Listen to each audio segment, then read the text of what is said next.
Eu cumprimento a todos na doce e gloriosa paz do nosso Senhor Jesus. Continuamos a nossa leitura, a nossa meditação, aqui no capítulo 34 do livro de Números. Vem comigo. O Senhor Deus falou a Moisés e orientou: dá as seguintes ordens aos filhos de Israel quando entrares na terra de Canaã. Essa será a terra que vos caberá em herança às suas fronteiras, e suas fronteiras serão estas: a região meridional do vosso domínio, o lado sul, começará no deserto de Zin, próximo à fronteira de Edom.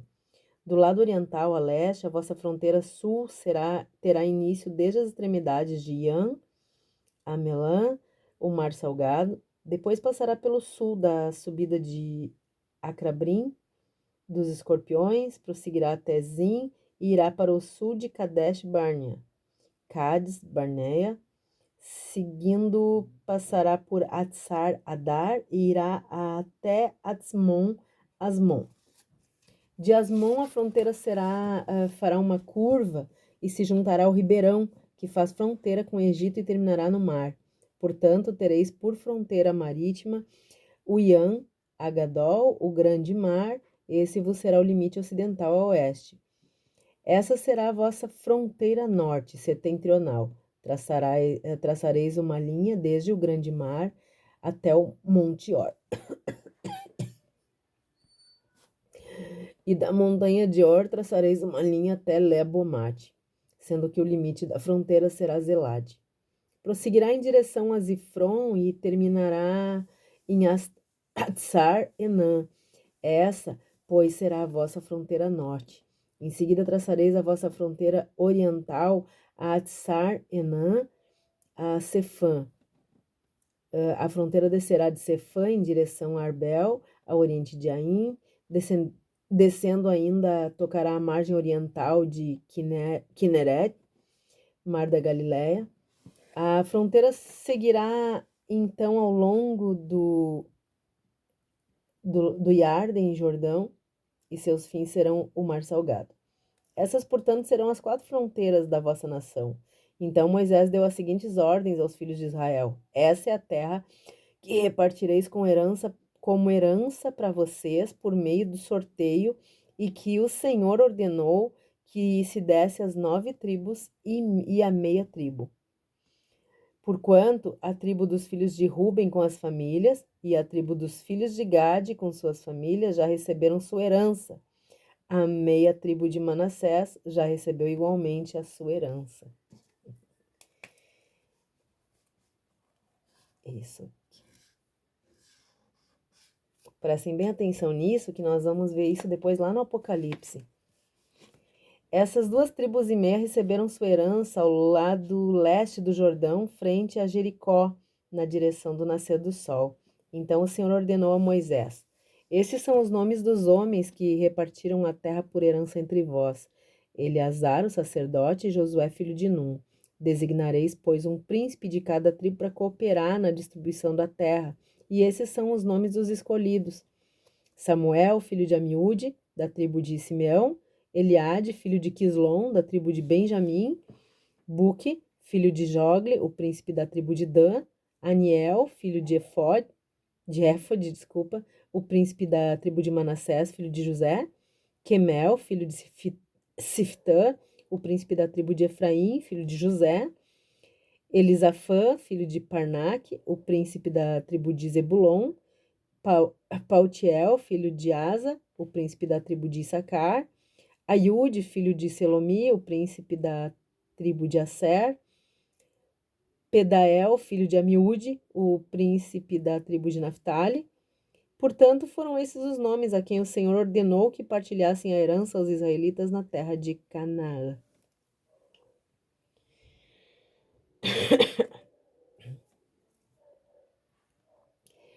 Então, o povo de Israel finalmente chegou à tão sonhada terra. Uma geração inteira ficou no meio do caminho, até que a nova compreendesse que respeitar os limites estabelecidos por Deus era a única forma de atrair as bênçãos. No capítulo anterior,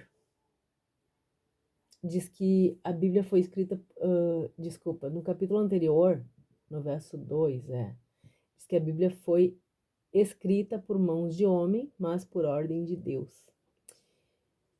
No capítulo 36, vai dizer que Deus trabalha com o seu povo através dos seus escritos, dos pregadores, dos profetas que ele levantava em cada fase da história da humanidade. E a gente precisa entender que as informações aqui do Pentateuco, que são os 5 livros escritos por Moisés, essas informações são os mandamentos e as ordenanças que o Senhor Deus deu através de Moisés. O livro de Números, ele mostra que líderes desobedientes não têm vez no reino de Deus. Mas também mostra que líderes obedientes e fiéis às ordens de Deus são peças fundamentais para o plano de Deus.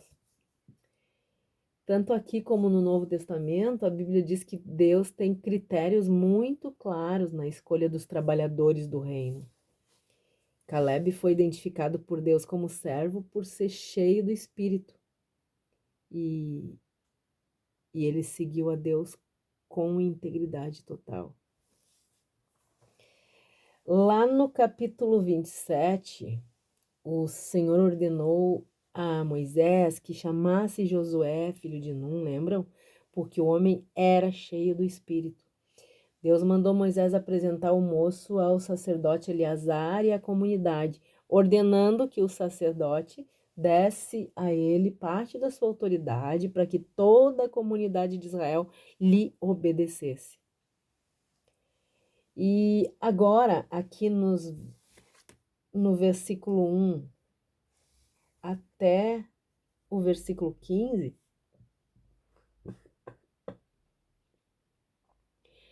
Deus estipula os limites das fronteiras da terra prometida.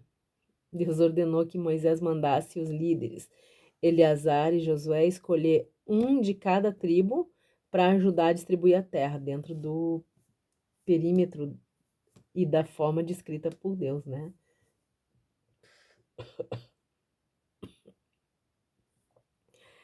A partir do versículo 16 até o último, até o 29, Deus escolhe um número limitado de líderes e delimita o território geográfico para cada tribo, ensinando assim que o ser humano é limitado por suas fraquezas e que ele deve sempre superar os limites, mas nunca ultrapassar os limites estabelecidos por Deus.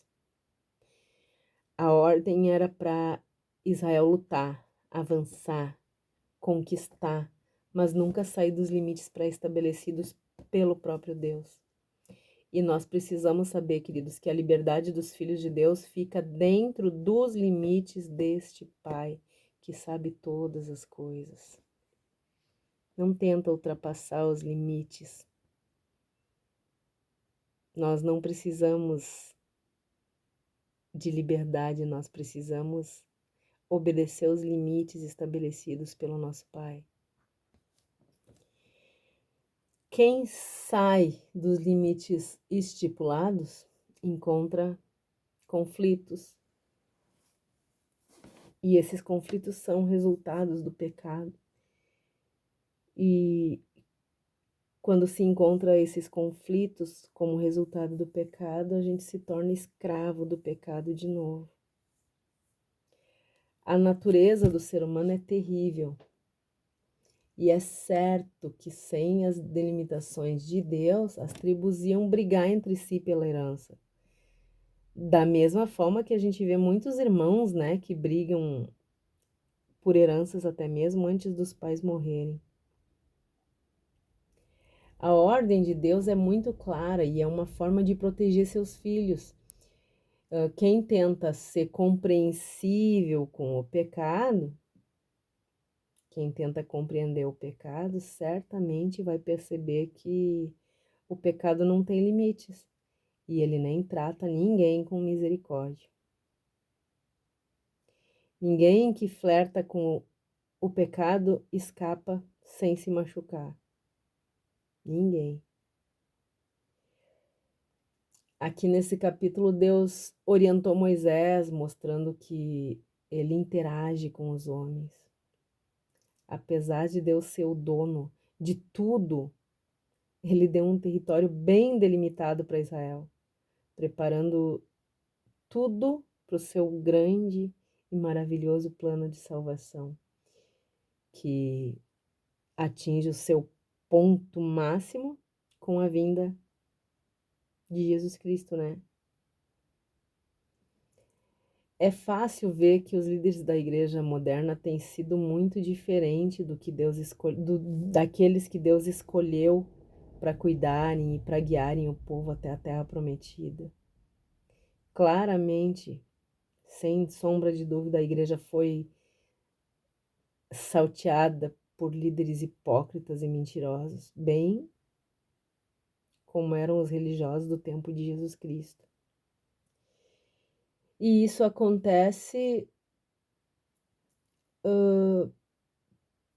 se cumprindo o que Paulo disse na carta a Timóteo, que por não suportarem a sã doutrina, os crentes dos últimos dias ajuntariam mestres para si, segundo os seus próprios desejos. Não se enganem, queridos, o caminho é estreito, e quem sai dos limites já estabelecidos por Deus não vai poder descansar na sombra do Onipotente. Deus nos abençoe, nos guarde, que Ele tenha misericórdia de todos nós, que Ele perdoe os nossos pecados e que Ele faça resplandecer o seu rosto sobre todos nós. Um forte abraço e até o próximo capítulo, em nome de Jesus. Amém.